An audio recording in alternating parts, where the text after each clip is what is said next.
Dear friends, मैं सुमन और स्वागत करती हूँ आपका अपने चैनल आपकी सहेली सुमन में।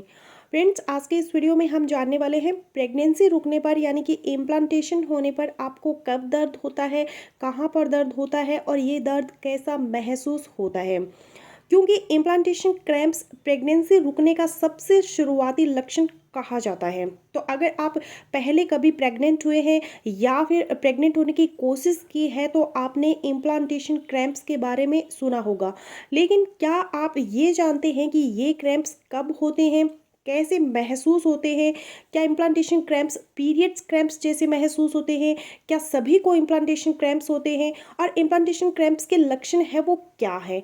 तो आज के इस वीडियो में मैं आप लोगों को इम्प्लांटेशन के बारे में पूरी जानकारी दूंगी। तो चलिए बिना किसी देरी के वीडियो शुरू कर लेते हैं। सबसे पहले हम ये जानते हैं कि इम्प्लांटेशन क्या होता है। प्रेगनेंसी की शुरुआत तब होती है जब एग स्पर्म के द्वारा फैलोपियन ट्यूब में फर्टिलाइज होता है।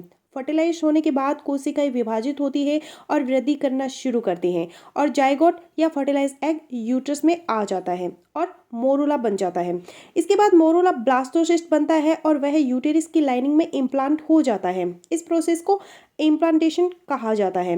कुछ महिलाएं इम्प्लांटेशन प्रोसेस के दौरान क्रैम्पिंग या पेन की शिकायत करती हैं। अब हम बात करते हैं इम्प्लांटेशन क्रैम्पिंग की। इम्प्लांटेशन क्रैम्पिंग को प्रेगनेंसी के शुरुआती लक्षण भी कहा जाता है। कुछ महिलाओं को ओवुलेशन के बाद कई दिनों तक माइल्ड इम्प्लांटेशन क्रैम्पिंग का एहसास होता है तो कुछ को नहीं भी होता। फर्टिलाइज एग के यूटेरस लाइनिंग से अटैच होने पर महिलाओं को इम्प्लांटेशन क्रैम्पिंग का अनुभव होता है। जब एग फैलोपियन ट्यूब में पहुंचकर ब्लास्टोसिस्ट बनता है तब यूटेरस में इम्प्लांटेशन की प्रक्रिया शुरू होती है। इम्प्लांटेशन से ब्लास्टोसिस्ट को ब्लड सप्लाई मिलती है ताकि वह ग्रो होकर फीटस का रूप ले सके। इम्प्लांटेशन क्रैम्पिंग के साथ महिलाएं इस दौरान इम्प्लांटेशन ब्लीडिंग या स्पॉटिंग का भी अनुभव कर सकती हैं।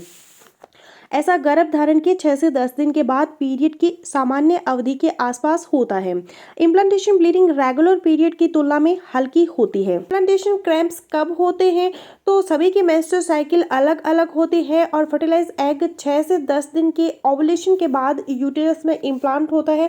इसीलिए ये प्रेडिक्ट करना असंभव है कि इम्प्लांटेशन क्रैम्प्स एग्जैक्टली कब आ सकते हैं और आप इसका अनुभव कब करेंगे ये बताना मुश्किल है। अगर आपकी रेगुलर मेंस्ट्रुअल साइकिल है तो आपके अगले पीरियड के 4 से 8 दिन पहले इम्प्लांटेशन क्रैम्प्स का अनुभव आप करेंगे। आपकी मेंस्ट्रुअल साइकिल पर यह डिपेंड करता है कि आप कब इसका अनुभव करेंगे। अगर आम तौर पर कहा जाए तो ओवुलेशन और मेंस्ट्रुअल साइकिल यह 14 दिन तक होता है तो इम्प्लांटेशन ओवुलेशन के 6 से 10 दिन बाद हो सकता है। लेकिन जैसा कि मैंने आपको बताया इम्प्लांटेशन आप प्रेडिक्ट नहीं कर सकते हैं। कई सारे लोगों की मेंस्ट्रुअल साइकिल लंबी या फिर शॉर्ट होती है और इससे आपके इम्प्लांटेशन क्रैम्प्स भी डिसाइड होते हैं। क्या इम्प्लांटेशन क्रैम्प्स पीरियड क्रैम्प्स जैसे महसूस होते हैं? तो इम्प्लांटेशन क्रैम्प्स पीरियड क्रैम्प्स जैसे ही होते हैं लेकिन वह इतने स्ट्रांग नहीं होते हैं और महिला इसका ज़्यादा अनुभव नहीं कर पाती कि वे इम्प्लांटेशन क्रैम्प्स से गुजर रही है क्योंकि अगले हफ्ते उनके पीरियड शुरू होने वाले होते हैं। अगर आप ये ऐंठन या दर्द सहन नहीं कर पा रहे हैं तो कोल्ड पैड का यूज़ कर सकती है। अगर पेन सीवियर है और इसके साथ फीवर और ब्लीडिंग भी हो रही है तो डॉक्टर से संपर्क करें। यह अर्ली मिसकैरेज, एक्टोपिक प्रेगनेंसी या ओवेरियन सिस्ट का संकेत भी हो सकता है। अब हम जानते हैं क्या सभी महिलाओं को इम्प्लांटेशन क्रैम्प्स होते हैं? तो कोई भी यह बता नहीं सकता कि ये किसको होगी या किसको नहीं। कुछ औरतें इसका अनुभव करते हैं और कुछ नहीं।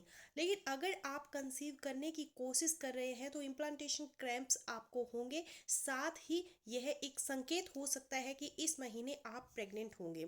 कुछ औरतें ऐसी भी होंगी जो प्रेग्नेंट होना नहीं चाहती लेकिन फिर भी वह इम्प्लांटेशन क्रैम्प्स का अनुभव करती है और साथ ही कुछ औरतें इम्प्लांटेशन क्रैम्प्स जैसे कुछ भी महसूस नहीं करती।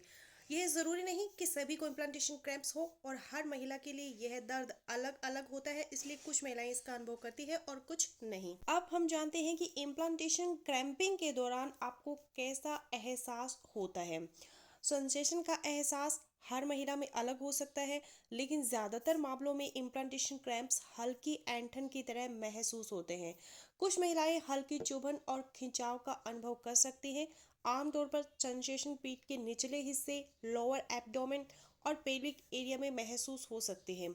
यद्यपि एक ओवरी अंडे को रिलीज करती है और क्रैम्पिंग का कारण एग का यूटेरस में इम्प्लांटेशन है। इसलिए इम्प्लांटेशन क्रैम्पिंग का एहसास बॉडी की किसी एक तरफ ना होकर मिडिल में ज़्यादा हो सकता है। इम्प्लांटेशन क्रैम्प्स के साइन क्या है? तो आपको ब्लीडिंग हो सकती है, ब्रेस्ट में टेंडरनेस होना, सिर दर्द होना, भूख लगना, कब्ज होना, थकान होना, चक्कर आना, जी मचलना, मूड स्विंग होना और इसके साथ साथ अगर आपका अगला पीरियड मिस हो जाता है तो यह परफेक्ट साइन हो सकता है। इस साइन के साथ आपको यह पता चल सकता है कि आप प्रेग्नेंट है या नहीं। लेकिन आपको प्रेगनेंसी टेस्ट करने की जल्दी नहीं करनी है। आपको सिर्फ इम्प्लांटेशन क्रैम्प्स के चलते ये नहीं सोचना है कि आप प्रेग्नेंट हो चुके हैं। आपको एक प्रॉपर रिजल्ट पाने के लिए HCG यानी ह्यूमन कोरियोनिक गोनाडोट्रोपिन नाम के हार्मोन आपके यूरिन में प्रोड्यूस होना बहुत ज़रूरी है। प्रेगनेंसी के वक्त आपके शरीर में HCG नाम का हार्मोन्स प्रोड्यूस होना बहुत ज़रूरी है। सो फ्रेंड्स, आज के इस वीडियो में मैंने आपको इम्प्लांटेशन से जुड़ी सारी जानकारी दी। मैं आशा करती हूँ कि आपको ये वीडियो ज़रूर पसंद आया होगा। अगर आपको इस वीडियो से रिलेटेड कोई भी सवाल है तो कमेंट सेक्शन में ज़रूर बताएं और अगर आपको ये वीडियो पसंद आया तो इसे शेयर करना ना भूलें। तो मिलते हूँ नेक्स्ट वीडियो में, तब तक के लिए बाय।